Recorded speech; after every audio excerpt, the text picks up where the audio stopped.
A call for aid went out, and humanity responded in fury. The war drums had been silent for 300 years. In the ancient forests of Gorrath, where the trees grew tall as cathedrals and the moonlight never fully reached the ground, the Elthari people had lived in fragile peace. They were not human. Their skin carried the deep teal of ocean depths, their ears tapered to fine points, and their eyes held a silver luminescence that glowed faintly when they felt strong emotion. They were proud, spiritual, and deeply connected to the land beneath their feet.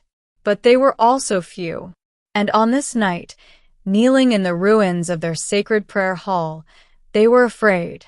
Savara pressed her clasped hands against her lips and closed her eyes. Around her, the survivors of Thornwall village gathered in silence. Elders with cracked skin and hollow cheeks, young warriors whose weapons had already broken in battle, children clinging to their mother's arms. The massive stone walls that had once protected their sacred hall were crumbling. The torches were dying. And somewhere beyond the tree line, the Gorrath were coming again. The Gorrath were not soldiers. They were something older and uglier, a race of brutal conquerors who had swept down from the northern mountains like a tide of iron and hatred. They did not negotiate. They did not take prisoners. They came, they crushed, and they moved on, leaving only silence behind. Savara had already watched 3 villages burn. She opened her silver eyes and looked at the old shaman beside her, Elder Gorrath, whose scarred face carried the weight of decades. "Send the signal," she whispered. "Send it to the humans." Gorrath stared at her. "The humans," he repeated slowly, as if tasting something bitter. "We have not spoken to them in a generation. They are unpredictable, violent. They may not come." "They may not," Savara agreed. "But the Gorrath will come. And we have nothing left." 300 miles south, in the human city of Caldenmere, a signal flare tore across the night sky, pale green, flickering, ancient. Commander Dara Voss was standing on the war council balcony when she saw it.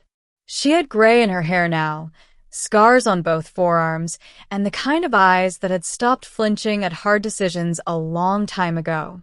But when she saw that flare, something moved behind those eyes. Something old. "The Elthari," said her lieutenant, Brennan, stepping up beside her. "That's their distress signal. The old language." "I know what it is," Dara said quietly. "Commander, our orders are to hold the southern border. The council hasn't authorized." "The council," Dara interrupted calmly, "is asleep." She turned from the railing. "Wake the Ironwall Regiment. Full armor. Battle rations for 4 days. We move at dawn." Brennan blinked. "All 3,000 of them?" Dara looked at him with a patience that carried an edge like a blade. "Every single one." By the time the first gray light of morning crept over the Gorrath forest, the Gorrath advance force had already breached the outer wall of Thornwall village. They moved like a storm, heavy-bodied, armored in crude black iron, their commanders riding massive war beasts that crushed the earth beneath their hooves. They outnumbered the Elthari 10-1. It was not a battle. It was an execution in progress. Savara fought anyway. She had 2 short blades and rage enough to fill an ocean. She moved through the smoke and chaos like water, striking fast and retreating faster, buying seconds for the elders and children to fall back toward the forest. Her hands were bleeding. Her shoulder had taken a glancing blow from a Gorrath axe. She didn't stop. She couldn't afford to. Then she heard it. Not drums. Not war horns. Something heavier. The rhythmic thunder of thousands of armored boots hitting the earth in perfect unison. The sound rose from the southern tree line like a tide. The Gorrath advance guard paused, confused. Their war beasts shifted and snorted nervously. And then the humans came through the trees. 3,000 soldiers of the Iron Wall Regiment emerged from the forest in tight battle formation, their armor catching the pale morning light, their spears leveled. At their head rode Commander Dara Voss, her warhorse moving at a controlled, terrifying calm. She raised one fist. The column halted with a single, synchronized crash of boots. Then she drew her sword, pointed it directly at the Gorrath line, and her voice cut through the battlefield like a thunderclap. Iron Wall, advance. The charge that followed was not elegant. It was not the clean warfare of stories. It was 3,000 humans crashing into the Gorrath flank like a wall of iron and fury, driven by the absolute refusal to let something innocent be destroyed while they had breath and blades and the ability to do something about it. The Gorrath, who had never been resisted seriously in 3 years of conquest, began to break within minutes. They had expected terrified farmers. They had expected burning and easy victory. They had not expected this. Savara stood at the edge of the fighting, watching in stunned silence as the tide of battle reversed in real time. Human soldiers moved through the Gorrath ranks with terrifying precision, protecting the Elthari survivors as they moved, calling out to each other in short, sharp commands that kept their lines unbroken.